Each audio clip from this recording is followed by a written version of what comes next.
ചേർത്തല നഗരസഭയിലേക്ക് തെരഞ്ഞെടുക്കപ്പെട്ട ഇടതുമുന്നണി സാരഥികൾക്ക് ചേർത്തലയിൽ സ്വീകരണം നൽകി. LDF ചേർത്തല നഗരസഭാ തെരഞ്ഞെടുപ്പ് കമ്മിറ്റിയുടെ നേതൃത്വത്തിലാണ് സ്വീകരണ സമ്മേളനം സംഘടിപ്പിച്ചത്. ചേർത്തല മുട്ടമ്പള്ളിക്ക് തെക്കുവശത്തുള്ള മുനിസിപ്പൽ മൈതാനിയിൽ നടന്ന സ്വീകരണ സമ്മേളനം ചേർത്തല MLA കൂടിയായ കൃഷിമന്ത്രി P. പ്രസാദ് ഉദ്ഘാടനം ചെയ്തു. ചേർത്തല നഗരസഭയിലേക്ക് തെരഞ്ഞെടുക്കപ്പെട്ട ഇടതുമുന്നണി കൗൺസിലർമാർക്ക് ചേർത്തലയിൽ സ്വീകരണം. LDF ചേർത്തല നഗരസഭാ തെരഞ്ഞെടുപ്പ് കമ്മിറ്റിയുടെ നേതൃത്വത്തിലാണ് സ്വീകരണ പരിപാടി സംഘടിപ്പിച്ചത്. കൃഷിമന്ത്രി P. പ്രസാദ് സമ്മേളനം ഉദ്ഘാടനം ചെയ്തു.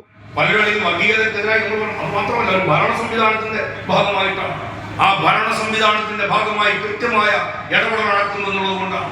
അതുകൊണ്ടാണ് കേരളത്തിൽ കന്യാസ്ത്രീകൾക്കെതിരെ അക്രമങ്ങൾ ഇന്ന് കേരളത്തിൽ ഉണ്ടാവാതെ പോകുന്നത്. അതുകൊണ്ടാണ് ഈ കേരളത്തിൽ ക്രിസ്ത്യൻ പള്ളികൾക്കെതിരെ അക്രമം ഉണ്ടാവാതെ പോകുന്നത്. അതുകൊണ്ടാണ് ഈ കേരളത്തിൽ മുസ്ലിം ദേവാലയത്തിനെതിരെ അക്രമം ഉണ്ടാവാതെ പോകുന്നത്. ഈ കേരളത്തിൽ ഏതെങ്കിലും തരത്തിരിച്ച് ഇങ്ങോട്ടേക്ക് ഹൈന്ദവ ആരാധനാലയങ്ങൾക്ക് നേരെ വേറെ ഏതെങ്കിലും തരത്തിൽ ഒരു അക്രമം അഴിച്ചുള്ള ആർക്കും ചിന്തിക്കാൻ പോലും കഴിയാതെ പോകുന്നത്. അതുകൊണ്ടാണ് സുശക്തമായ ഒരു ഭരണ സംവിധാനത്തിന് ക്രമസമാധാന പരിപാലനത്തെ ഇതേ അർത്ഥത്തിൽ മുന്നോട്ട് കഴിയൂ. അത് ഈ കേരളം കാഴ്ചവെക്കുകയാണ്. അത് കേരളത്തിന്റെ ഏറ്റവും പ്രധാനപ്പെട്ട കാര്യം തന്നെയാണ്. ഇതൊക്കെ മറ്റുള്ളിടങ്ങളിൽ ഉള്ളതിനെ കൂടി വെച്ച് നിർത്താനും ചെയ്യുന്നു.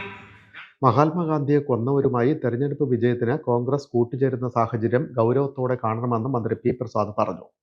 ജില്ലാ കോൺഗ്രസ് കമ്മിറ്റി പ്രസിഡന്റിന്റെ പഞ്ചായത്തിലും സമീപത്തും 7 വാർഡുകളിൽ BJPക്ക് സ്ഥാനാർത്ഥി ഉണ്ടായിരുന്നില്ല. അവിടെയെല്ലാം ജയിച്ചത് കോൺഗ്രസ് ആണ്.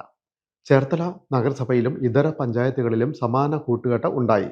LDF വിരുദ്ധരുടെ ഏകോപനം അടുത്ത നിയമസഭാ തെരഞ്ഞെടുപ്പിന് മുന്നോടിയായുള്ള പരീക്ഷണമാണ്. ആരെല്ലാം കൂട്ടുകൂടിയിട്ടും LDFന് ഈ തെരഞ്ഞെടുപ്പിൽ തകർക്കാനായില്ല. ഇടതുവിരുദ്ധ മാധ്യമ പ്രചരണം വസ്തുതയുമായി ബന്ധമില്ലാത്തതാണെന്നും P. പ്രസാദ് പറഞ്ഞു. ചേർത്തല മുനിസിപ്പൽ മൈതാനിയിൽ ചേർന്ന യോഗത്തിൽ CPM സംസ്ഥാന കമ്മിറ്റി അംഗം അഡ്വക്കേറ്റ് K. പ്രസാദ് അധ്യക്ഷത വഹിച്ചു. തെരഞ്ഞെടുപ്പ് കമ്മിറ്റി സെക്രട്ടറി P. ഷാജിമോഹൻ സ്വാഗതം പറഞ്ഞു.